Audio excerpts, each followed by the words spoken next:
Now we'll create eye controls. Let's head over to our layer manager and make sure our character's unfrozen. If we select the eyes, you can see how they're kind of slanted. So setting them up is actually going to be a little challenging, but yet at the same time very beneficial, because we want them to keep this pose but at the same time point right at our control. We don't want them to shift as we do a look at constraint connecting them to that control. So we're going to discuss something, again, very significant when it comes to setting up eyes this way, a technique I like to use. But first things first, let's go ahead and set up the controls. So we'll go ahead and create a circle shape. From there we can move over to the back view, turn on snap to grid. Okay, we should have the same settings still. Just go ahead and snap out a circle right at our grid point and right click. From there we can go to the modify panel and turn off enable and viewport for rendering. Okay, so this will leave its original shape. What we'll also do is go ahead and create a crosshair. What we're basically doing is creating a target, which I think would be suitable for an eye control. So we'll head over back to the create panel and create a line shape. Again, snapping to grid.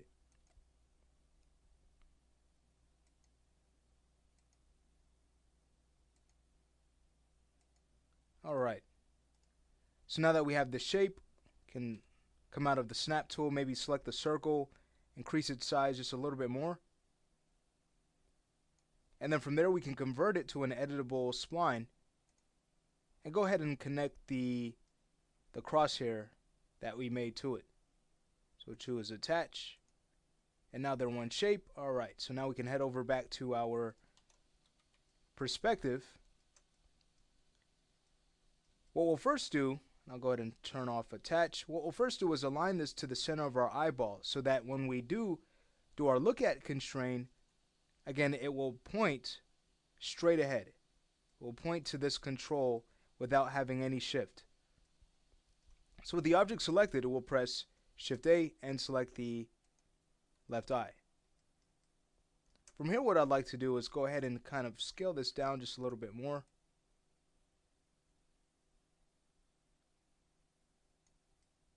So it's not so large. And then we'll want to take this, clone it, and bring it to the right eye. So again, we'll press Control V, choose copy, Shift A, choose the right eyeball. Now from here, what we can do is head over to our layer manager, hide our character,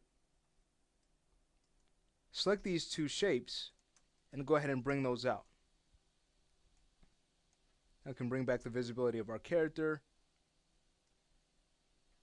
Go ahead and close out the layer manager, and we don't want to bring them out too far, but not too close. See, about here would be just fine. What I'd like to do is actually go back to scale, switch that back to local, and maybe scale these down just a little bit more.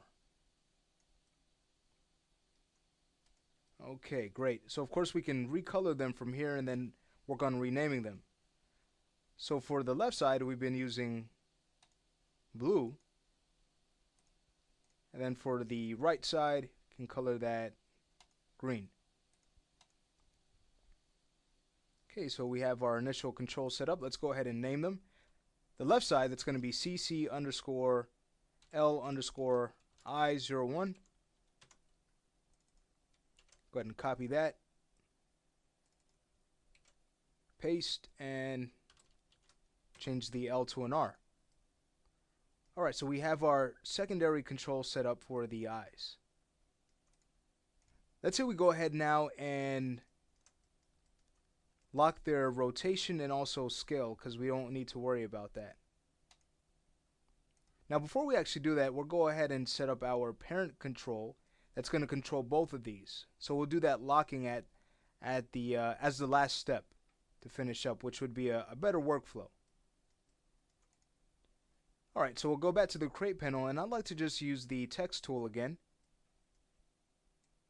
And here we'll change max text to X. So just draw it an X shape. We'll scale it down initially. We'll definitely want to center its pivot first. So we'll head over to our hierarchy panel, center the pivot, and scale this down. Okay, now we'll want it centered between both of these control objects that we've made. So to do that, we can use position constraints. With the X still selected, we'll position constrain it to the left control and then to the right control. Now it's centered, so now we can go ahead and freeze its transforms. Alright, so from here we can go back to the hierarchy panel, choose effect object only, and go ahead and rotate this shape. And I'll turn on angle snap for that, or make sure it's still turned on. Just rotate this upward. Alright, so there we have it. So coming out of that, we can scale this down.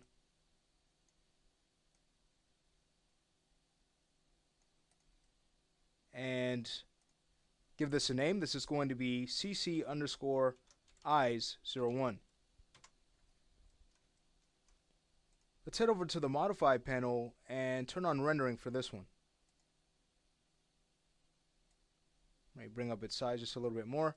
I'd say to about 2. Okay, and then we can also recolor it. You can always go with the yellow we've been using. Alright, now that this control is established, we can work on linking. So we can take our secondary controls and link them to this main control. So as we move that main control, both eyes will follow. Alright, now that that's done, we can go ahead and select both of these secondary controls and freeze their transforms. We'll want to take this primary control and link that not to the head, because mainly what we'll want is targeting, and if we have this link to the head, we'll have to counter key the eyes targeting. So if we want them to move naturally, I find a better workflow is to just leave them parented to the world. But in this case, we'll want them right at the global control. So I'll go to the link tool, link, and now we can freeze transformations on this parent control. Head over to the curve editor and start to lock the attributes or the controllers that we don't need to worry about. So for this one, I actually like to keep the rotation Y and also rotation Z, because that creates a type of googly eye effect. But the X we can get rid of. Alright, and we want to make sure we're under gimbal mode when we see this, so we know the actual axis that we'd like to remove. So again, for this primary eye control, I'll just head over to its rotation X and also the scale, right click and lock.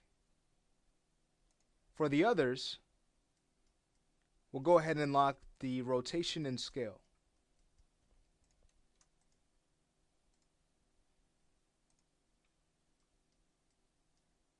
So again, do the same for this right eye control. Close out the curve editor. And then for our last task here, let's say we go ahead and add them to layers, and then by the next lesson we will finish rigging the eyes. Okay, so we could just select the X, control page down, choose our control objects layer, choose add. Alright, there we have it. So we have our controls established, and again in the next lesson we'll finish rigging the eyes.